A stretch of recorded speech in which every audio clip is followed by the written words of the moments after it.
Listening test. You will hear a number of different recordings and you will have to answer questions on what you hear. You will have time to read the instructions and questions and you will be given time to check your work. All the recordings will be played once only. The test is in 4 parts. Now turn to part 1. You will hear a man phoning a real estate agent in order to rent out rooms in his house. First, you have some time to look at questions 1 to 7.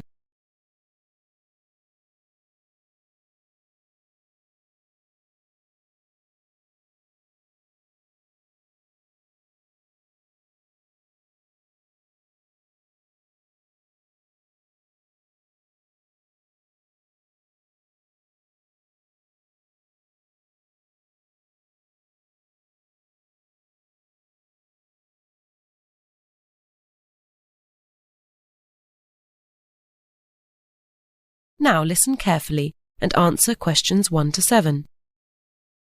Hi, Bellingham Real Estate Agents. Could you hold, please? Okay. Sorry about that. What can I do for you? Yeah, I'm looking for some tenants for my house, and I was hoping you could advertise it for me. Sure, no problem. Is it here in Vancouver? No, it's just outside in Richmond. Very nice. It's a house, you say? Yes, it's a family house. It's 2-story, quite modern. Right. And you're wanting to rent out the whole place, is that right? No, just 2 rooms are for rent.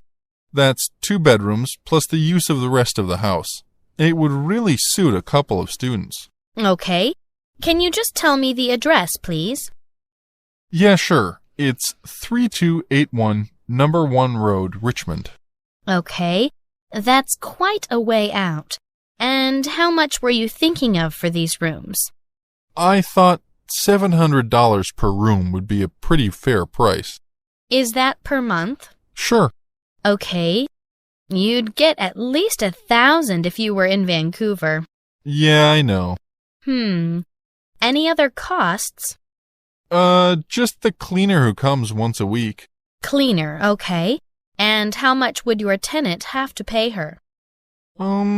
Actually, it's a guy, and that would be another $30 a month for the cleaning. Okay. And is it nice? I mean, is it got a view and things? Sure. It looks out over the ocean. No garden, but there's lots to look at from the lounge. Okay, and your name is? Peter Trubois. Trubois. Is that B-O-Y-S? No, it's Truboise. Trubois. Nice name. And your address? It's the same one I just gave you. Fine, as above. Got a phone number you can give me? Sure, I'm calling you from it. It's 6047-4106. And a cell? Yes, that's 903-277-3987.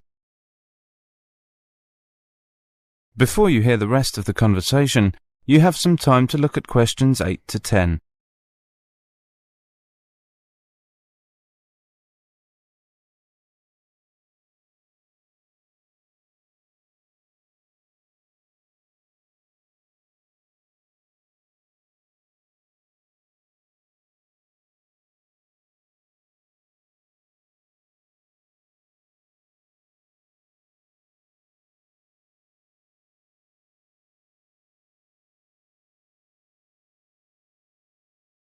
Now, let's get down to the serious stuff.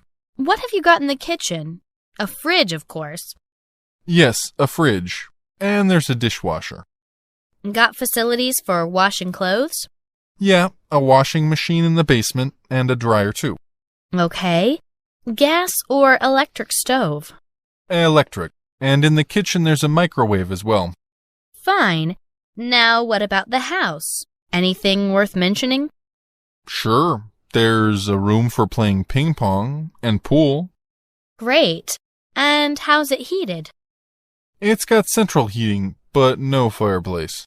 That's too bad. I like an open fire in winter. Air conditioned? No. No conditioning.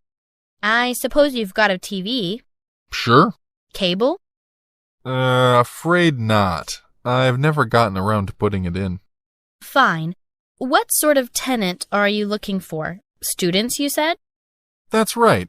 Although it's quite away from the university. I guess they'd need a car. That's true. Still, there's a shopping mall just a block away. I'm looking at a map right now. Yep, just a small one. No movie theaters or anything like that.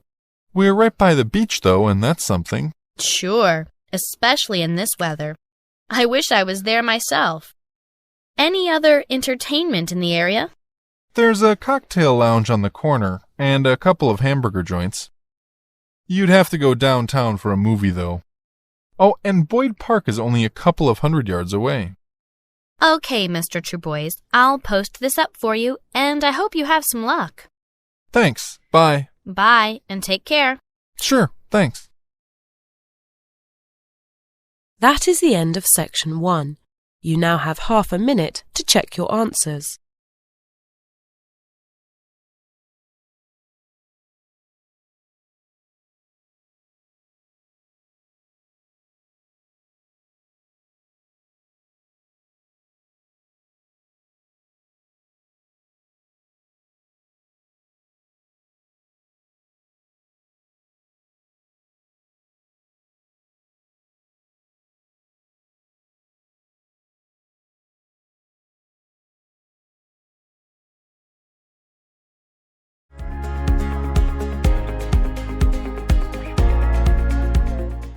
Part 2. You will hear a talk on an organisation called Worldwide Student Project. First, you have some time to look at questions 11 to 17.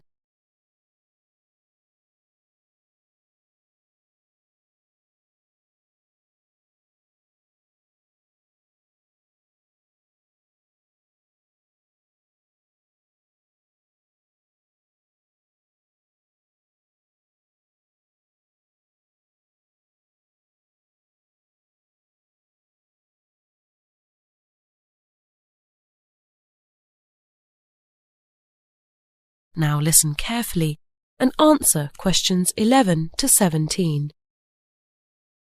Hi everyone, my name's Sam Thomas, and I'm here to give you some information about Worldwide Student Projects, or WSP for short. The talk takes about 5 minutes, and after that I'll be happy to answer questions, okay? Right, well, WSP is a voluntary service organisation which was set up to promote international understanding.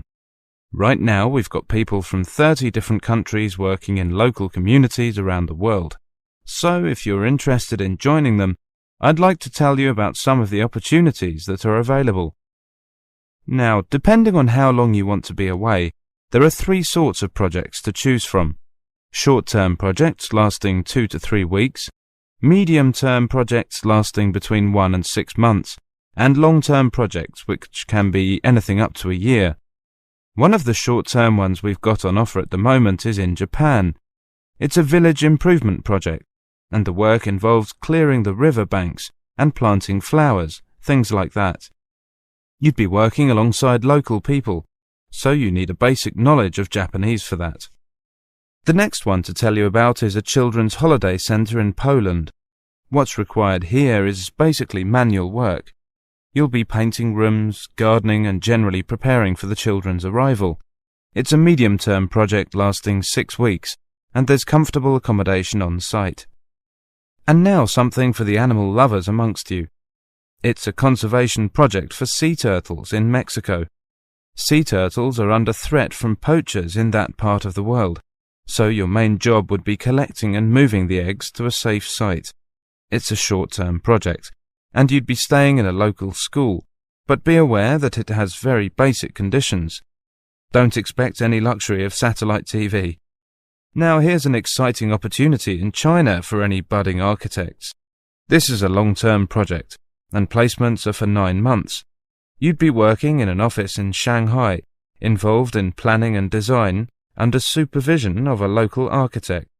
Oh, and I should mention that you have to pay an additional fee of $250 when you arrive. Finally, do we have any medical students here?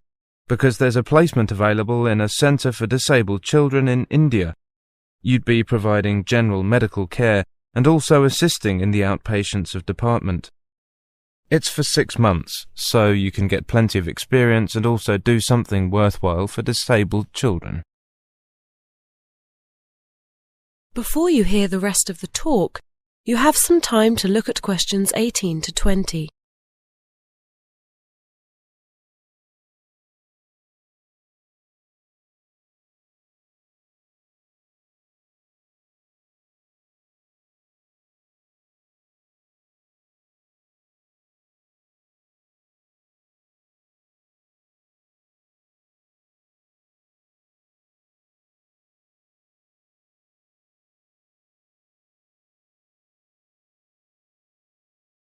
Now listen carefully and answer questions 18 to 20. Well, that's just a taste of the incredible range of projects we have to offer. But I hope it's whetted your appetite. And in case you do decide to apply, let me tell you what happens next. First of all, you need to fill in an application form and send it to us. Oh, and you should also include a passport photo, by the way. Once we've received the form and photo, we process them and then we send you a welcome pack containing general information about the program, together with the formal terms and conditions. These terms and conditions are basically a list of responsibilities on both sides, yours and ours. What happens if you want to leave early, etc. And you also get a detailed questionnaire, which helps us identify a suitable job for you. Then, about 1 month before you leave, you'll receive all the details about your particular placement. And I think that's about it. Oh, I never forgot to mention, we've also got a website. The address is in our brochure. Now, are there any questions? That is the end of section 2. You now have half a minute to check your answers.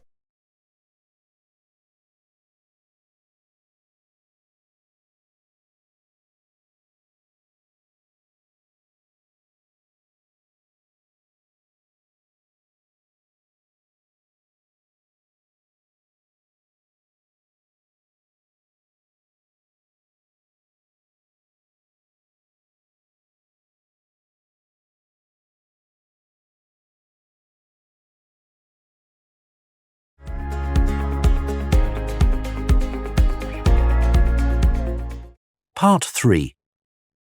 You will hear a conversation between two students who are discussing the various clubs and trying to choose one. First, you have some time to look at questions 21 to 30.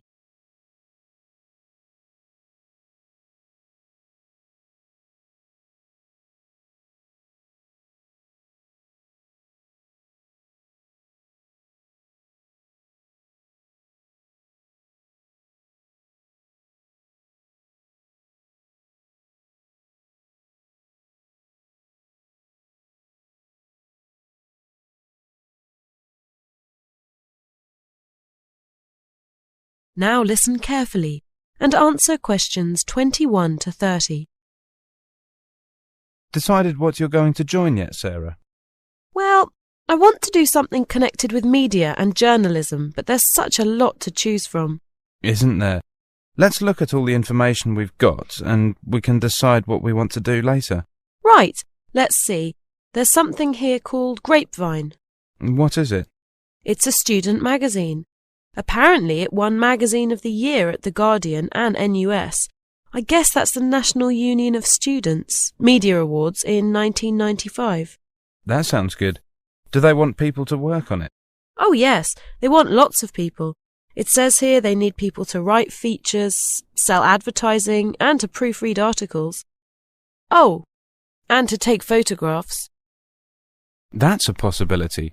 I like the idea of taking photographs. Do you? I think I'd like to write articles, but I'm not sure. What have you got there? Concrete. It's a newspaper. It sounds very professional. What makes you say that? Well, it's 48 pages long, for a start. That's bigger than some national newspapers. I suppose it is. What else does it say? Let's see. It did well at last year's Media Awards too, and it says it has lots of different sections as well as news. like features, sport, and entertainment. That might be good experience. What do they need people for? They want people to edit and organise. I wonder what they mean by organise. Yes, it does sound a bit vague. Well, it's obviously well organised. It started in 1992 and it's still going strong. Sounds possible. Yeah, but let's go on, shall we? Here's something a bit different. Live Wire. It's a student radio station. Now that does sound interesting. What type of programmes do they produce? It just says good quality and entertaining programmes. What are they looking for? Again, there aren't a lot of details. It says they want people to work in all areas of radio broadcasting. I think I'd like to find out more about that one. So would I. We'll come back to it later. Oh, look at this! Do you fancy being on television? Don't tell me there's a student TV station as well. Yes, there is. It's called Nexus UTV. They produce a wide range of programmes and they have a production deal with the BBC. That sounds really interesting. Is it difficult to get into? I don't know. I don't think so. They want a lot of people. Actors. I used to act in school plays when I was about 10 years old. Well, maybe acting isn't for you, but they also need people to direct programmes, to read the news and to be comedians. I could see you as a comedian. Should we go for that then? Maybe. Let's look at what else there is. I think there are two more. Yeah, something called Notice Board, whatever that is, and Student Web. What's Notice Board about? Well, it's a magazine with lots of local information. Doesn't sound all that exciting. Well, if you change your mind. They want people to write articles and to produce the magazine. I don't think so. Let's look at Student Web. OK. Well, we've had the radio station and the television station, so I suppose we have to have the website. It's quite a big website. Look, there are 1,000 pages. What sort of things are on it? Well, there's information about shops and entertainment, but there are also features and a news service. They want people to write websites. Writing websites sound a bit too technical for me. But they also need people to do some graphics and to write articles. I still don't think that's for me. What about you? No, it doesn't really interest me either. I like the sound of Grapevine, Livewire and Nexus UTV. Yeah, those are the three I'd choose. But we're only going to have enough time to join one club, so let's go back and look at the information on those three again. OK, first... That is the end of section 3. You now have half a minute to check your answers.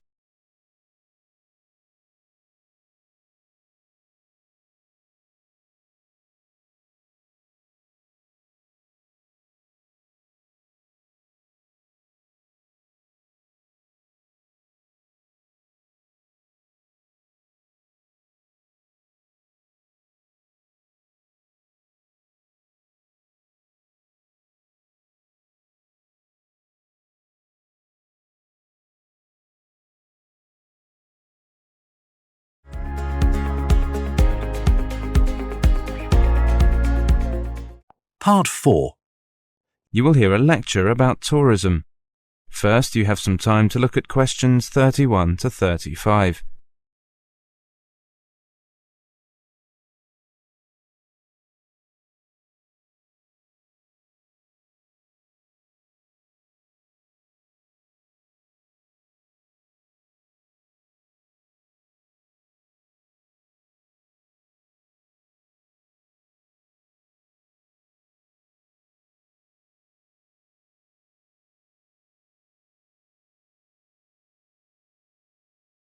Now listen carefully and answer questions 31 to 35. Travel and tourism is the largest industry in the world, but calculating its economic impact is quite difficult. The one thing everybody can agree on, though, is that it's huge. There are two things which have influenced the growth of tourism. There are firstly, social factors, and secondly, technology and the way it's developed. Let's consider the social factors first of all. Demand for tourism is determined mainly by the amount of wealth a country has, which is why countries such as Japan, Australia, the USA, and Western European countries have contributed most in terms of tourist numbers in the past. However, growing wealth in developing countries will mean that demand for holidays abroad will take off there in the near future, boosting tourism enormously. That said, the majority of tourists are still from what are called the developed nations.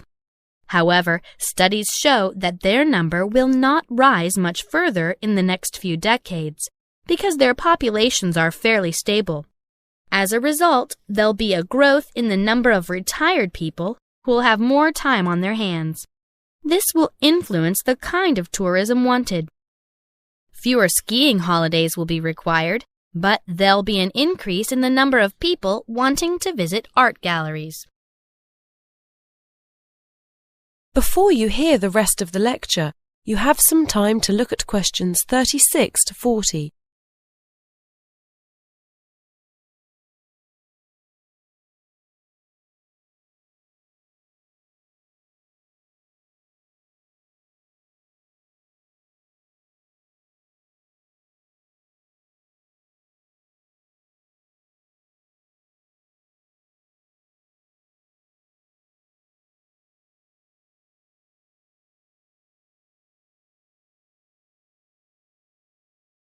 Now listen carefully and answer questions 36 to 40. Let's turn now to the second factor in the growth of tourism. The technology that sustains mass tourism today is the jet plane. Air travel has opened up the world. In 1970, scheduled planes carried 307 million passengers. Today, there are 4 times as many. In fact, cheaper and more efficient transport have been behind the development of mass tourism from its beginnings in Britain in the 19th century. The first package tours were arranged in 1841 by Thomas Cook, an entrepreneur whose company subsequently became one of the world's largest tour operators. In his day, it was the railway that allowed his business to flourish. Today, technology is proving important in other ways as well as in transportation. In the past, people went to a travel agent to find and book their holiday. Now many of these people are bypassing the high street travel agents and booking their holidays themselves on the internet. Airlines have been keen to encourage this direct approach as it keeps down their costs. And increasingly, high street travel agents are finding their businesses disappearing. These days, there may be more tourists to go around, but there is also more competition among destinations, as cities, countries, and continents all compete for tourist revenue. But becoming a tourist destination is not quite as straightforward as it may seem. For example, Ireland used to sell itself as a place to enjoy the beautiful countryside. However, it soon discovered that it was attracting young student backpackers without any money. So how did Ireland set about increasing revenue from tourism? Well, the Irish Tourist Board came up with the idea of promoting the country's literature, using the names of writers such as Oscar Wilde and James Joyce to appeal to older, richer tourists who would spend their money in the hotels and restaurants of the country. However, there are other ways of appealing to tourists. The U.S. is dotted with places that claim to be the capital of something or other, sometimes things which may seem rather strange. Crystal City, for example, is the world capital of the vegetable broccoli. And then there's Gilroy, famous for its garlic. These towns are trading on a single gimmick to attract the tourists. Festivals are another way to bring them in. Literary, food, art. They're all staged for one reason only, to attract tourist revenue. Many a town has sought to copy the success of Stratford, Ontario, which was transformed from a small, run-down, blue-collar town to a bustling cultural center by the efforts of Tom Patterson, who managed to persuade a British director to stage their first drama festival in 1953. But then, boosting a city through tourism is nothing new. In 18th century England, Bath spa became fashionable after the owners of the hot baths employed Beau Nash, the trendsetter of his day, to promote the city. I want to end the lecture there for today. Thank you. That is the end of part 4. You now have half a minute to check your answers.